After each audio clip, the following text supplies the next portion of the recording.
Hello everyone, this is Miss Tamara. I am from Midpoint Library Trenton, and I want to welcome you to the Writer's Room. Today's topic is a disturbance and doorways of no return. Sound ominous? It should, because drama is life with the dull bits cut out. That was said by none other than the master of suspense, Alfred Hitchcock.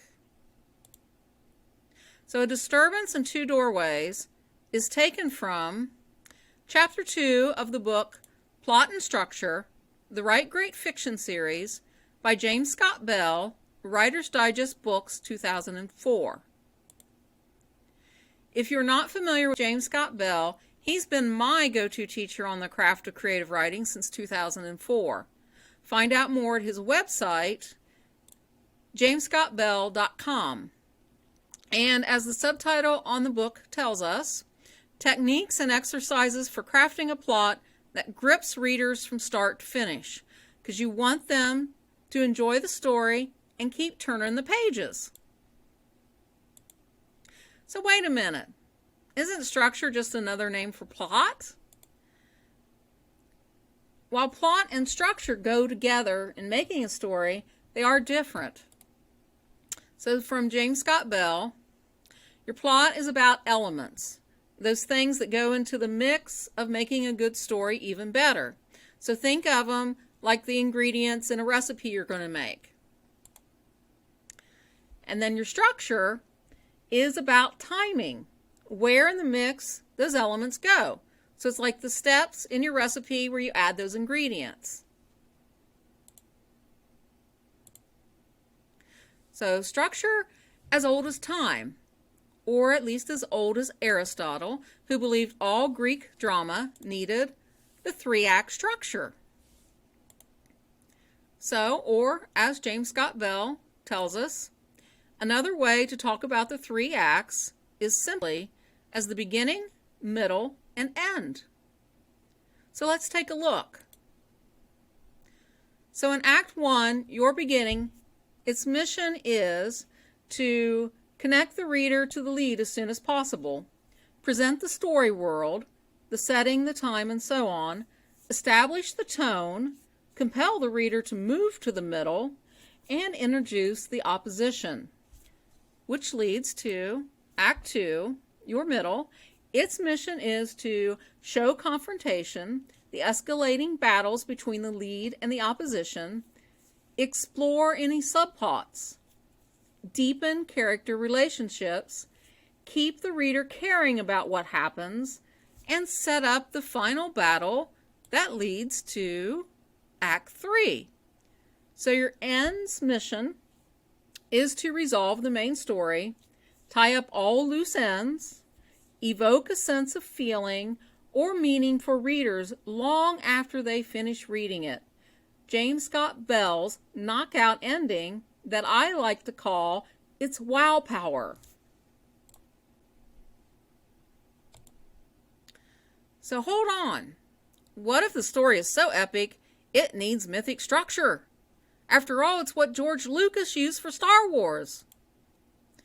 Well, again, James Scott Bell tells us mythic structure, sometimes called the hero's journey, after the title of a book by Joseph Campbell, is an order of events. So why does this work? Because it perfectly corresponds to three-act structure. So let's take a look at that. So Act 1, your parts of the hero's journey. The readers are introduced to the hero's world. A call to adventure or a disturbance interrupts the hero's world. The hero may ignore the call or the disturbance, but then the hero crosses the threshold into a dark world, which puts us into Act 2, where a mentor may appear to teach the hero. Various encounters occur with the forces of darkness. The hero has a dark moment within himself that he must overcome, and a talesman aids in the battle, which leads us to Act 3, when the final battle is fought, and then the hero returns to his own world.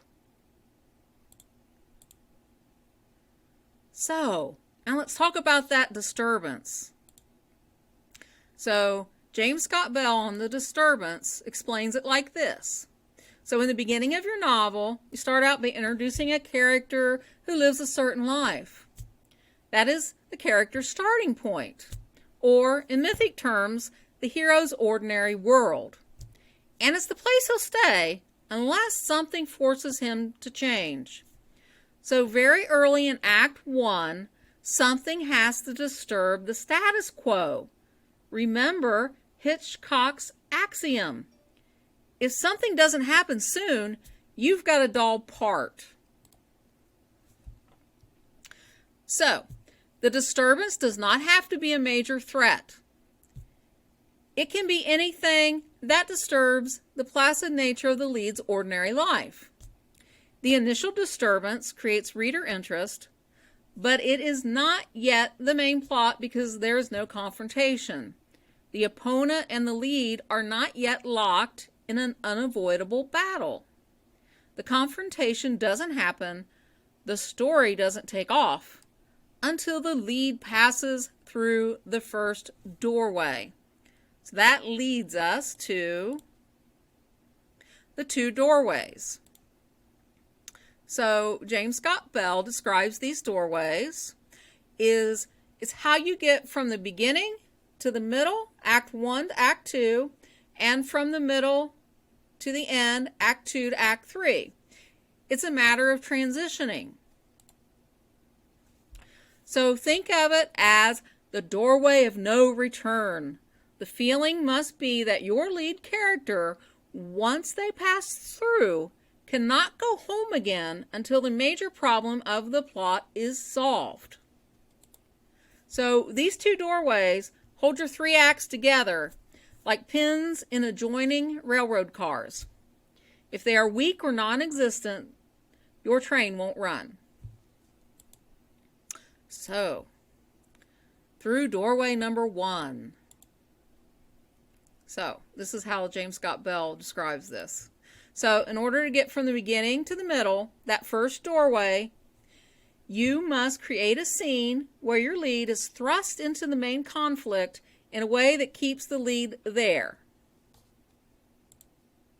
So, over here on the side of the doorway, you have the lead's normal world. The lead is content to stay here.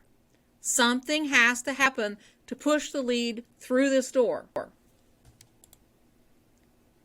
So, the first doorway of no return. It should happen before the 1/5 mark of the story.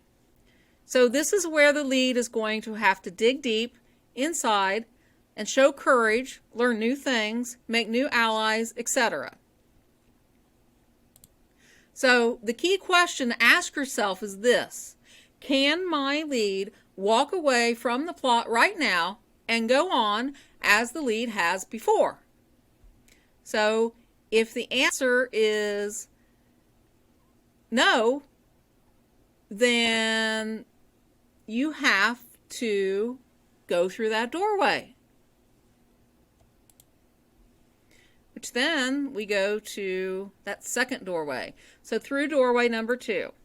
So this is again James Scott Bell. So to move from the middle to the end, the second doorway of no return, something has to happen that sets up the final confrontation. So the lead faces a series of confrontations and challenges. Some crisis, setback, discovery opens the door to a path that leads to the climax. So we're going through this second doorway. So it should happen after the 3/4 mark of the story. So that just kind of gives you a guideline. So the lead can gather forces, inner and outer, for that final battle or final choice that will end the story. There's no going back. The story must end. So why all this structure stuff matters? The more structure is ignored, the less chance the novel has to connect with readers. So putting it into practice, the disturbance. So here's where I'm going to share with you some of my writing. This is going to be examples from my fan fiction on Archive of Our Own, AO3 for short. The story is called Love is Strong as Death. It is for the show Once Upon a Time that aired on ABC Disney and was created by Adam Horowitz and Edward Kitsis. So if you're not familiar with the show, Once Upon a Time is an American fantasy adventure television show that aired for 7 seasons on ABC from October 2011 to May 2018. The action alternates between 2 main settings, the Enchanted Forest where fairy tales happen, and a seaside town in Maine invented for the show called Storybrooke. So, in my story, The Lead's Ordinary World, I want to note that the opening follows the broadcast events of Season 3 episode, The New Neverland, with my added imagined scenes.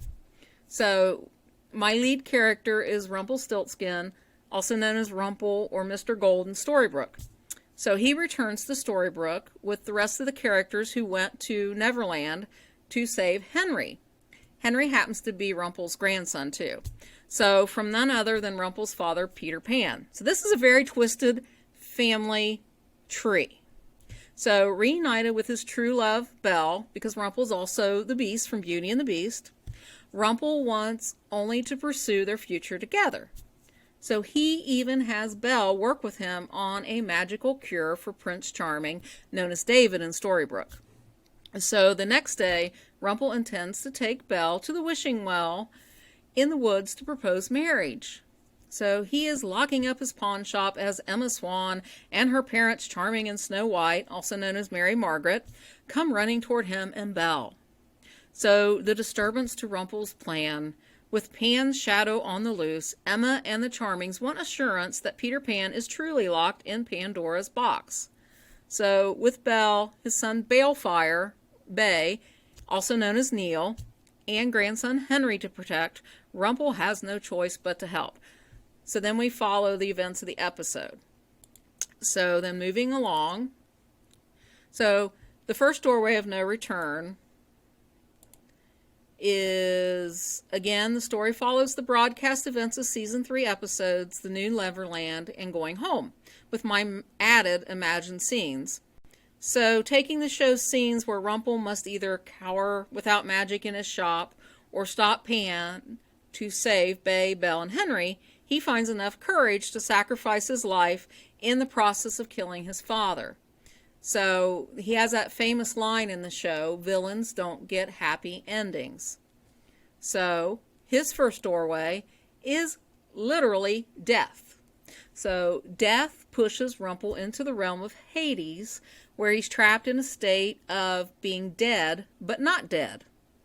So because no one took the Dark One power from him, so he faces the reckoning for his past villainous deeds, as well as a future vision where Bay dies. So that's the episode Quiet Minds in Zelena, the Wicked Witch of Oz's plot to restore the Dark One to life so that she may control him. Which leads us to our second doorway of no return. So after an alternate universe middle, so this is where I totally leave the canon, as it's called, of the story. It includes Rumple's journey from Hades to New York, where he must make an ally of Captain Hook to get Emma and Henry back to the Enchanted Forest to defeat Zelena. So Rumple still comes under Zelena's control to do her bidding. In a twist on the episode Kansas, Rumple fears for Belle when she goes missing, but he has no choice but to help Zelena with her plans to enact her time travel spell that breaks a law of magic.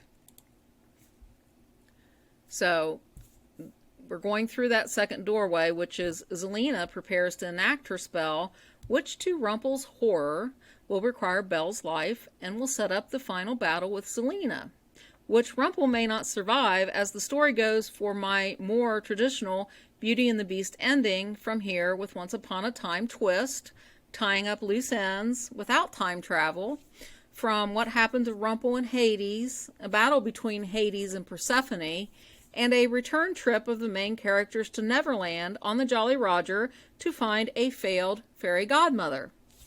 So I hope you've liked my examples. So I'm going to give you the exercise to put it into practice yourself. These are the exercises from the end of chapter 2 from James Scott Bell. So the first exercise is analyze some novels or movies with a view toward understanding their 3-act structure. So note, when is the lead's ordinary world disrupted? At what point is the lead deep in conflict and unable to return to normal? When is there a major clue, a crisis or setback that makes the climax inevitable? And if you're bored, ask yourself why. So look to see if the lock, the lead, objective, confronter, knockout ending elements, or the 3-act structure is weak. So exercise number 2 is look at the elements of your current plot. Are they lining up in a way that will help readers get into the story, or are you ignoring structure? If so, why? And then lastly, I have exercise number 3 is map out your current plot. So come up with your disturbance scene and events that will make up the 2 doorways of no return.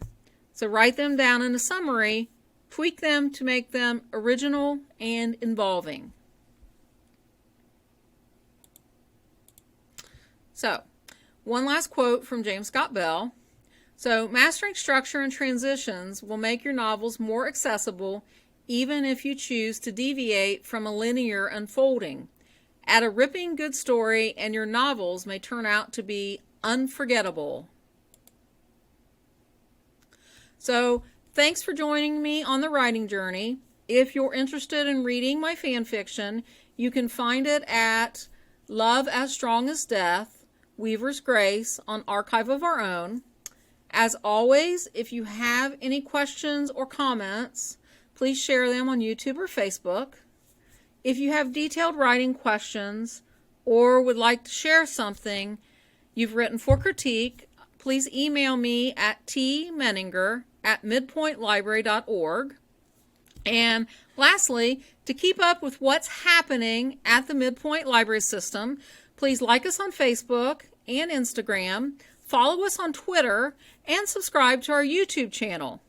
That's all for right now, and until we have our next writer's room, take care and have fun looking up those disturbances and taking your characters through those doorways of no return.